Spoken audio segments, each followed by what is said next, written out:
பார்த்தீங்கன்னா எப்பொழுதுமே சென்னை மாநகரம் பாதிக்கும் பொழுது அதற்கு ஊடக வெளிச்சமோ இல்லை அரசு இயந்திரத்தினுடைய பேச்சோ அதிகமாக இருக்கும். ஆனால் இந்த முறை பாதித்திருப்பதெல்லாம் கிராமப்புற பகுதிகள், விவசாய நல பகுதிகள். டெல்டா பகுதி வழக்கம் போல் இந்த ஆண்டும் கூட பெரிய பாதிப்பு இருக்கு. மரக்காணம், விழுப்புரம், திருவண்ணாமலை, இந்த பகுதி எல்லாமே 8 ஆண்டுக்கு பிறகு வரலாறு காணாத அளவுக்கு மழை வெள்ளத்தால் மக்களுடைய இயல்பு வாழ்க்கை பெரும் பாதிப்புக்குள்ளாகி இருக்கிறது. அதுவும் குறிப்பாக காலையிலிருந்து உப்பளம் பகுதி, மரக்காணம் பகுதியில் உப்பளத்தை பார்த்து கொண்டு வந்தோம். அதன் பிறகு நம்முடைய விவசாய நிலம், இறால் பண்ணைகள் எல்லா இடத்திலும் கூட பெரிய பாதிப்பை மக்கள் வந்து சுட்டி காட்டிட்டு வர்றாங்க. இங்க அரசு பள்ளியில சகோதர சகோதரிகள் யார் வீட்டுக்குள்ள வெள்ளம் வந்திருக்கோ அவங்க எல்லாம் தங்கியிருக்கிறாங்க. அவங்க நிவாரணப் பொருளையும் அளித்து விட்டு பத்திரிகை நண்பர்களை சந்தித்துக் கொண்டிருக்கின்றோம். மிக முக்கிய காரணம் என்ன? ஒரு பக்கம் மாநில அரசு சொல்றாங்க வரலாறு காணாத மழை பெய்திருக்கு, 400 mm 500 mm எல்லாம் பெய்ஞ்சிருக்காங்க, 50 சென்டிமீட்டர் வரைக்கும் மழை பெய்ஞ்சிருக்கு, நாங்க என்ன செய்ய முடியும்? இது மாநில அரசுடைய. அதுல ஓரளவுக்கு உண்மை இருக்கு. மழை அதிகமாக தான் பெய்யுது, எல்லா ஆண்டும் மழை அதிகமாக தான் பெய்யுது. வருடம் முழுவதும் பெய்ய வேண்டிய மழை ஒரே நேரத்தில் பெய்ஞ்சிருக்கு. அதை நம்ம பார்க்குறோம். இயல்பு வாழ்க்கை வந்து இதனால பெரும் பாதிப்புக்குள்ளாகுது. ஆனால் முக்கியமான விஷயம் என்னன்னா, மழை பெய்தாலும் கூட தண்ணீர் வெளியே செல்லக்கூடிய பகுதி எல்லாம் இன்னைக்கு வந்து அரசு இயந்திரம், குறிப்பாக மாநில அரசு அதை தூர்வாரல. கால்வாய் வந்து அட்வான்ஸாகவே தூர்வாரி மழை பெஞ்சா கூட வெளியே போறதுக்கான அவுட்லெட் கெனால் சரி பண்ணல. குறிப்பாக இந்த பகுதிக்கு இது பொருந்தவில்லை என்றாலும் கூட பெரும்பாலும் இந்த முறை வெள்ள சேதம் எதற்காக அதிகமாக இருக்குன்னா, சாத்தனூர் டேம் திறப்பு. இது வந்து ஒரு மேன்மேட் டிசாஸ்டர்னு ஒரு விதத்தில் சொல்லலாம். சாத்தனூர் அணையை பொறுத்தவரை டிசம்பர் 1ஆம் தேதி காலையில் 5000 கனஅடி 5000 கியூசெக் வாட்டர் உள்ள வருது. மத்தியானம் வரைக்கும் 5000 கியூசெக் தான் வருது. சாயங்காலம் மாநில அரசு சொல்றாங்க ஒரு 30,000 கனஅடி வரை நாங்கள் தண்ணீரை திறப்பதற்கு வாய்ப்பு இருக்கு. டிசம்பர் 1ஆம் தேதி சாயங்காலம். டிசம்பர் 2ஆம் தேதி அதிகாலை ஒரு 2 மணிக்கு 1 லட்சம் கனஅடி தண்ணி திறக்கிறாங்க. 4:30 மணிக்கு 1,68,000 கனஅடி தண்ணி திறக்கிறாங்க. 1,68,000 கியூசெக். பத்திரிகை நண்பர்களுக்கு ஒரு நோட்டீஸ் கொடுக்கறாங்க. 2 o'clock காலையில் 2 மணிக்கு நாங்க தண்ணீர் திறக்க போறோம், அது 1 லட்சம் கனஅடி திறக்க போறோம். 4 மணிக்கு 1,68,000 கனஅடி வரும்பொழுது எப்படி மக்கள் அங்கிருந்து தப்பிக்க முடியும்?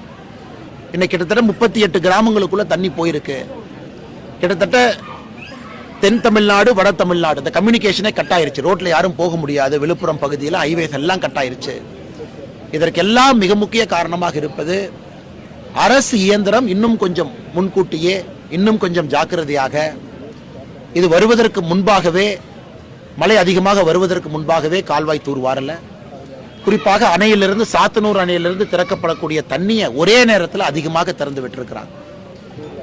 மே 2023 மாநில அரசு, பொதுப்பணித்துறை குறிப்பாக 4 டேம்ல வந்து தூர்வார வேண்டும் என்று சொல்லியிருந்தாங்க. சாத்தனூர் டேம் 1, பவானி சாகர் 1, அமராவதி 1. இன்னைக்கு சாத்தனூர் டேம் வந்து 119 அடி கொள்ளளவு இருந்தாலும் கூட கிட்டத்தட்ட 20 அடிக்குள்ள வந்து சேரும் சகதியும் இருக்கு. நெட்டு கொள்ளளவே பார்த்தீங்கன்னா 100 அடி கீழே.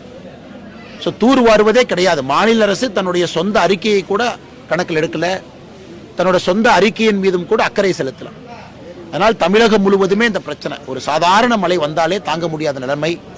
ஒரு பக்கம் சென்னைக்குள்ள மட்டும் கூட்டிட்டு போய் காட்டுறாங்க, பாருங்க தண்ணி வரல. சென்னைக்கு பெய்திருக்கக்கூடிய மழை 120 மில்லிமீட்டர் விட குறைவு. 300 mm பெஞ்ச மழை போன வருஷம். இந்த வருஷம் 120 mm விட குறைவு. சென்னைக்கு மிக மிக குறைவான மழை. அதனால் மாநில அரசு தன்னுடைய டிஐபிஆர்னு ஒரு அமைப்பு வச்சிருக்கிறாங்க. குறிப்பாக ஊடகத்திற்கெல்லாம் செய்தி சொல்லக்கூடிய அமைப்பு. அந்த அமைப்பினுடைய முக்கிய வேலையை உதயநிதி ஸ்டாலின் எங்க போனாங்க அந்த போட்டோ எடுத்து கொடுக்கறது மட்டும்தான் இன்னைக்கு டிஐபிஆர் செய்தி தொடர்பு துறையினுடைய முக்கிய வேலையாக இருக்குதோ தவிர, இங்க வந்து இந்த அளவுக்கு சேதமாயிருக்கு, மக்களுக்கு வந்து குடிதண்ணீர் பிரச்சனை இருக்கு, வீட்டுக்குள்ள தண்ணி வந்திருக்கு, இதையெல்லாம் அவங்க கணக்கில் காட்டுறதில்லை. முதலமைச்சரும் கூட ஒரு முக்கியமான இடத்துக்கு வர்றாங்க, கிராமப்புற பகுதிக்கு வராமல் இருக்கிறாங்க, அமைச்சர்கள் அனுப்பி வைக்கிறாங்க. அவங்களும் முக்கியமான அரசு அதிகாரிகளை கிராமப்புறத்துக்கு வராமல் நகர்ப்புறத்தில் நோக்கி போறாங்க. ஆனால் நாங்கள் இங்கே வந்திருப்பதற்கான முக்கிய நோக்கம், இது மாநில அரசுக்கு தெரியப்படுத்த வேண்டும், இந்த அளவுக்கு பிரச்சனை இருக்கு, நீங்க ரொம்ப அஜாக்கிரதையா இருக்கிறீங்க. இன்னொரு பக்கம் வழக்கம் போல மத்திய அரசு மேல பழி போடுவாங்க, நாங்க பணம் கேட்டோம் பணம் கொடுக்கல அப்படின்னு. உங்களுக்கு தெரியும், மத்திய அரசை பொறுத்தவரை ஒரு ஆண்டும் மாநில அரசு கணக்கு போட்டு இவ்வளவு பணம் வேணும்னு கேட்கறாங்க. மத்திய அரசுடைய குழு வந்து பாக்குறாங்க, பரிந்துரை நடக்கும். அதன் பிறகு ஃபார்முலா பேஸ்ட் அப்ரோச் எவ்வளவு கொடுக்க வேண்டுமோ மத்திய அரசு கொடுக்குறாங்க. ஆனால் நாங்கள் கேட்பதெல்லாம் 3 லட்சம் கோடி ரூபாய் பட்ஜெட் போடக்கூடிய ஒரு மாநில அரசு விவசாயத்திற்கு குறிப்பாக இந்த கெனால் சிஸ்டத்தில் தூர்வாருவதற்கு என்ன உங்களுக்கு பிரச்சனை? இது செய்யாதவரை இந்த ஆண்டு நடந்திருப்பது அடுத்த ஆண்டும் நடக்கும். அதனால் இந்த ஆண்டு விழித்துக் கொண்டு என்னென்ன சேதமெல்லாம் நடந்திருக்கோ அதை முன்ஜாக்கிரதையாக அரசு செய்திருக்க வேண்டும் என்பது எங்களுடைய கருத்து. அதனால தான் எல்லா இடத்தையும் பார்த்துட்டு போகிறோம். நாளை நானும் டெல்லி செல்ல இருக்கின்றேன். நம்முடைய மத்திய அரசினுடைய அமைச்சர்கள் கவனத்துக்கு இதை கொண்டு போக போகிறோம். எந்த அளவுக்கு விவசாய நலம் பாதிப்பு இருக்குது. ஆனால் ஒரு நல்ல விஷயம், இன்சூரன்ஸ் அதிகமாகிட்டே இருக்கு. ஒரு ஆண்டும் கூட பிரதம மந்திரியினுடைய காப்பீட்டு திட்டம் அதிகமாக நம்முடைய விவசாய நண்பர்கள் அந்த காப்பீட்டு தொகையை செலுத்திட்டு வர்றாங்க. உதாரணத்திற்கு ஏக்கருக்கு ஒரு 375 ரூபாய் பிரதம மந்திரியினுடைய காப்பீடு திட்டத்தின் மூலமாக அவங்க இன்சூரன்ஸ் பண்ணிக்கிட்டாங்கன்னா கிட்டத்தட்ட 14,000 ரூபாய் வரை பணம் வருது. அதனால் இன்னைக்கு கிட்டத்தட்ட 80-90% எல்லா இடத்திலும் கூட காப்பீடு செய்யப்பட்டிருக்கிறது. குறிப்பாக இந்த விதை நெல் இன்னைக்கு கிட்டத்தட்ட 1.5 மாசம் நெல் பயிர் நட்டு மேலே வந்ததெல்லாம் இன்னைக்கு காப்பீடு பண்ணியிருக்கிறாங்க. ஆனாலும் சில இடத்துல விவசாய பெருமக்கள் கேட்பது இன்னும் கொஞ்சம் எக்ஸ்டெண்ட் பண்ணியிருக்கணும் அந்த காப்பீடு. ஏன்னா எல்லா ஆண்டும் அது ஃபிக்ஸடாக போயிட்டு இருக்கும். அதையும் மத்திய அரசினுடைய கவனத்துக்கு எடுத்துட்டு போகிறோம். பாரதிய ஜனதா கட்சியினுடைய தொண்டர்கள் எல்லா இடத்திலும் கூட நிவாரண பணியில் குறிப்பாக விவசாய எல்லா பக்கமும் ஈடுபட்டிருக்கிறாங்க. மாவட்டத்தினுடைய தலைவர்கள், அங்கே இருக்கக்கூடிய தொண்டர்கள் எல்லோரும் ஈடுபட்டிருக்கிறாங்க. எவ்வளவு உதவி மக்களுக்கு இயல்பாக செய்ய முடியுமோ செய்து கொண்டிருக்கின்றாங்க.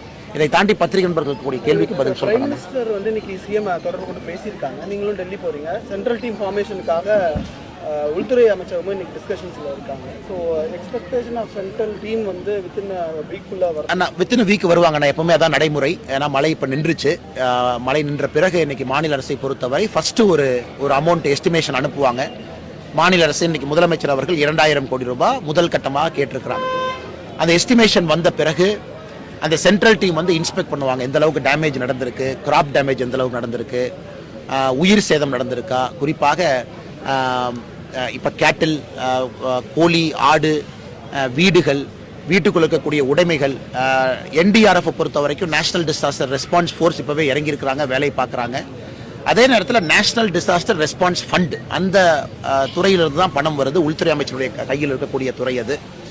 அவர்கள் பணம் கொடுக்கும் பொழுது ஒரு கோழி, ஒரு ஆடு, ஒரு வீட்டினுடைய சேதாரம், உடைமைகள் சேதாரம் ஒன்றொன்றுக்கும் தனித்தனியாக ஒரு கணக்கீடு வைத்து பணம் கொடுப்பாங்க. அதனால் இது ஒரு ஃபார்முலா பேஸ்ட் அப்ரோச். நிச்சயமாக அது நடக்க போகுது. எனக்கு உடனடியாக மாநில அரசுக்கு தேவையான பணத்தை அவங்க ஸ்டேட் டிசாஸ்டர் ரெஸ்பான்ஸ் ஃபண்ட் அதிலிருந்து அவங்க செலவு பண்ணலாம். அதற்கு மத்திய அரசு கொடுக்க வேண்டிய பணத்தை ஆல்ரெடி கொடுத்துருக்காங்க. மத்திய அரசினுடைய பங்கீடு அதில் இருக்கு. அதனால் இன்னைக்கு பணப்பிரச்சனை தமிழகத்திற்கு இன்னைக்கு இல்லை. வரக்கூடிய நாட்கள் இன்னும் 2-3-4 மாதம் கழித்து இழப்பீடு தொகை என்ன கொடுக்கணுமோ மத்திய அரசு தன்னுடைய பங்குக்கு நிச்சயமா கொடுக்கத்தான் போறாங்க. இவ்வளவு பெரிய டிசாஸ்டர் நம்ம சைக்ளோனா வந்துட்டு போயிடும் அப்படின்னு சொன்னாங்க. ப்ரெடிக்ஷன் இன்னும் நிறைய தேவைப்படுதா?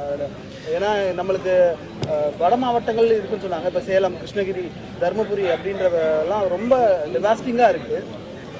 இந்த ஃபெங்கல் சைக்ளோன் மற்ற சைக்ளோனை பார்க்கும்போது இது ஒரு வித்தியாசமான ஒரு சைக்ளோன். காரணம் இதனுடைய இன்டென்சிட்டி. கிட்டத்தட்ட கிருஷ்ணகிரி அல்லது இந்த பகுதி நீங்கள் எடுத்துக்கிட்டிங்கன்னா, விழுப்புரம், மரக்காணம் எடுத்துக்கிட்டிங்கன்னா, காலையில் நம்முடைய சகோதரர் சொன்னது போல் இன்டென்சிட்டி எல்லா இடத்திலும் கூட மெதுவாக நகர்ந்துருக்கு, ரொம்ப நேரம் தங்கியிருக்கு, கிட்டத்தட்ட பெரும் மழையை கொடுத்துருக்கு. இது எல்லா இடத்திலும் கூட. ஒரு பக்கம் ஃபோர்காஸ்டிங் இம்ப்ரூவ் ஆகிட்டே இருக்குது. புதிய சேட்டலைட் லான்ச் பண்ணுறாங்க. சமீபத்தில் கூட எலன் மஸ்க் அவங்க சேட்டலைட்டில் லான்ச் பண்ணது கூட வெதர் அட்வான்ஸ் ஃபோர்காஸ்டிங்காக. ஒரு பக்கம் நம்முடைய நாடுகள் அதிகமாக நம்முடைய செயற்கைக்கோள்களை ஏவிக்கிட்டே இருக்கும், இன்னும் அக்யூரேட்டாக ப்ரெடிக்ட் பண்ணுறக்கு. அதே நேரத்தில் என்னதான் நம்ம அக்யூரேட்டா ப்ரெடிக்ட் பண்ணி மெட்ராலஜி டிபார்ட்மெண்ட் சொன்னாலும் கூட இன்னைக்கு மாநில அரசு சொல்றாங்க நாங்க 5 முறை அலர்ட் கொடுத்தோம். 5 முறை அலர்ட் என்ன கொடுத்தாங்கன்னா டிபார்ட்மெண்ட்டுக்குள்ள பேப்பர்ல கொடுக்குறாங்க. அது அலர்ட் கிடையாதுங்க. அலர்ட் கீழே வந்தீங்களா, தண்டோரா போட்டீங்களா, உள்ளூருக்குள்ள சொன்னீங்களா, விஏஓ மூலமா சொன்னீங்களா, ஸ்கூல்ல மீட்டிங் போட்டு சொன்னீங்களா, இது அலர்ட்டுங்க. அதனால் டிபார்ட்மெண்ட்டுக்குள்ள ஒரு காகிதம் மூலமாக, பேப்பர் மூலமாக இன்டர் டிபார்ட்மெண்டல் அலர்ட் மட்டும் தான் கொடுத்து கொண்டிருக்கின்றார்களோ தவிர அது மக்களுக்கு தெரியப்படுத்தும் அளவுக்கு இல்லை. உதாரணத்திற்கு நம்ம சாத்தனூர் அணையை பத்தி பேசுறோம். 5,000 கியூசெக் எங்க இருக்குதுங்க, 1,68,000 கனஅடி எங்க இருக்கு, அதுவும் ஒரு நாள்ல.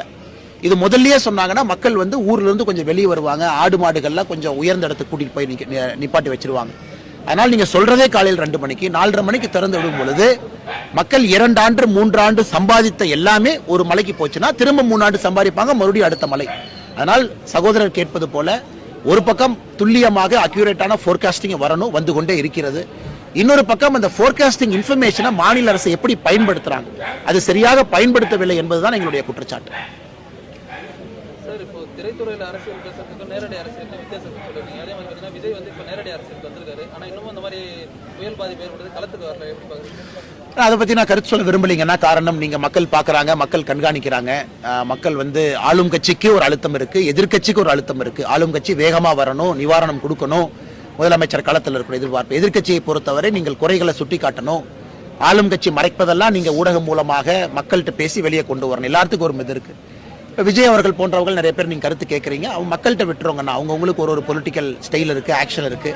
அதான் நான் ஏற்கனவே சொன்னேன், அரசியல் என்பது 365 நாட்கள் 24 மணி நேரமும் இருக்க வேண்டிய ஒரு துறை இது. இன்னைக்கு நாளைக்குன்னு இருக்க முடியாதுங்கன்னா, மக்கள் பார்த்து கொண்டிருக்கின்றார்கள். நான் இன்னொரு அரசியல் தலைவரை பற்றி, கட்சியை பற்றி நான் கருத்து சொல்ல விரும்பலைங்கண்ணா. நன்றிங்கண்ணா. இந்தியாவில் வந்துட்டு இந்த பிரதமர் வீடு திட்டம் செயல்படுத்தியும் தமிழகத்தில் பார்த்தீங்கன்னா அதிகப்படியாக கூரைகள் வந்து பாதிக்கப்பட்டிருக்காங்க. அந்த திட்டம் இங்கே முழுமையாக செயல்படுத்தப்படவில்லைங்களா? ஆனால் உங்களுக்கு தெரியும், இன்னைக்கு நம்மளுடைய பிரதம மந்திரியினுடைய வீடு திட்டத்தை பொறுத்தவரை தொடர்ந்து நாங்கள் சொல்வது அலோகேஷனை சரியா கொடுங்க அப்படின்னு. எங்க சரியா கொடுக்கணுமோ அங்க கொடுக்கணும். கொடுக்கறது இல்லை. முடிஞ்ச வரைக்கும் வந்து திமுக கட்சிக்காரங்களா இருக்காங்களா, பெனிஃபிஷியரி லிஸ்ட்ல அவங்க பேரை போடு, அப்படிதான் போயிட்டு இருக்குங்கன்னா, அதை தாண்டி நாங்கள் உழைத்து கொண்டிருக்கின்றோம். எல்லோருக்கும் கொண்டு வருவதற்காக பாடுபட்டு கொண்டிருக்கின்றோம். பிரதமர் அவர்கள் இந்த 5 ஆண்டுக்கு 3 கோடி வீட்டை ஆட் பண்ணியிருக்காங்க. 3 crore 3 கோடி ஆட் பண்ணியிருக்காங்க. அதையெல்லாம் கொண்டு வர வேண்டும் என்பது எங்களுடைய ஆசை. இப்போ வர இடத்துல நிறைய இடத்துல பார்த்தோம், வீடு சாங்ஷன் ஆயிடுச்சு, கட்டிக்கிட்டு இருக்காங்க. ஆனால் அவங்க தாழ்வு பகுதியில் இருக்காங்க, மழை வெள்ளம் வந்திருக்கு. அதனால் எங்களால் என்னவெல்லாம் செய்ய முடியுமோ அரசனுடைய கவனத்துக்கு கொண்டு போய் அதை செஞ்சு கொடுக்குறோங்கண்ணா. சரிங்களா? பாலாஜி அமைச்சரானதுனால சாட்சியங்களுக்கு பாதிப்பு இருப்பதா உச்சநீதிமன்றம் சொல்லியிருக்காரு. உச்சநீதிமன்றம் சொல்லியிருக்கக்கூடிய கருத்து வந்து மிக முக்கியமான கருத்து. மிக வேகமாக, அதாவது குறிப்பாக வெயில்ல வந்த உடனே எவ்வளவு வேகமா அமைச்சர் பதவி கொடுத்திருக்கீங்க, எவ்வளவு முக்கியமான துறை கொடுத்திருக்கீங்க. முதலமைச்சர் அவர்கள், மாண்புமிகு திரு மு க ஸ்டாலின் அவர்கள் கோயம்புத்தூர் விழாவில் சொன்ன பேச்சை நான் மேற்கோள் காட்டுறேன். என்னுடைய மகன் உட்பட திமுக அமைச்சரவையில் இருக்கக்கூடிய எல்லா அமைச்சர்களையும் பார்க்கும் பொழுது செந்தில் பாலாஜி தான் சிறந்தவருங்கிறார். எப்ப சொல்றாருன்னா, வெயிலிருந்து வெளியே வந்து 2 வாரத்தில் அமைச்சர் பொறுப்பை ஏற்றுக்கொண்டு அவரை மேடையில் அமர்த்தி வைத்துக் கொண்டு முதலமைச்சர் வாசிக்கக்கூடிய பாராட்டு பத்திரம். இதையெல்லாம் சுப்ரீம் கோர்ட் பார்க்கறாங்க. அதைத்தான் மாண்புமிகு நீதிபதி அவங்க சொன்னாங்க, இவ்வளவு வேகமா மாநில அரசு முக்கியமான பொறுப்பு கொடுக்குறீங்கன்னா அவர் சாட்சியை கலைப்பதற்கான வாய்ப்பு அதிகம். ஏன்னா சுப்ரீம் கோர்ட் எங்கேயும் ஒரு நிரபராதின்னு சொல்லிங்க. சார்ஜ் ஷீட் போட்டாங்க, சார்ஜ் ஷீட் போட்ட பிறகு எதுக்கு ஜெயிலில் இருக்கணும், நீங்க வெளியே போங்கன்னு தான் பெயில் கொடுத்துருக்காங்க. இதை தமிழக மக்கள் பார்க்குறாங்க. ஏன்னா உயர்நீதிமன்றம் என்ன கருத்து சொன்னாலும் கூட தமிழக மக்கள் இதை உற்று பார்த்து கொண்டிருக்கின்றார்கள். ஏன்னா எந்த கோர்ட்டில் வேணாலும் தப்பிச்சுக்கலாம்னா மக்கள் கோர்ட்டில் அவங்க தப்பிக்கணும். அதற்கெல்லாம் மக்கள் நிச்சயமாக ஒரு பெரிய ஒரு பதில் 2026 கொடுப்பாங்கன்னு எனக்கு நம்பிக்கை இருக்குங்கன்னா, அதே நேரத்தில் உச்சநீதிமன்றத்தை பொறுத்தவரை 13ஆம் தேதிக்கு தள்ளி வச்சிருக்காங்க.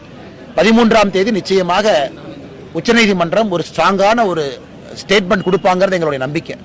குறிப்பாக பொறுப்பில் இருக்கணுமா, துறையில கையெழுத்து போடணுமா, பினான்சியல் பவர்ஸ் இருக்கணுமா, ஒரு குற்றம் சாட்டப்பட்டவரின் மீது, சார்ஜ் ஷீட் போடப்பட்டவரின் மீது முகாந்திரம் இருக்கக்கூடிய ஒரு வழக்குல அவங்க இதே போல அரசு அதிகாரியை போல எல்லாம் அவங்களுக்கு அந்த பவர் கொடுக்கணுமா அப்படிங்கறதெல்லாம் உச்சநீதிமன்றம் பார்ப்பாங்கிற நம்பிக்கை இருக்கு. நானும் 13ஆம் தேதி உச்சநீதிமன்றம் என்ன சொல்றாங்கன்னு கேட்பதற்காக சொல்லுவாங்கறதுக்காக நான் காத்துக் கொண்டிருக்கின்றேன். நன்றிங்க. தேங்க்யூ பாப்பங்கக்கா.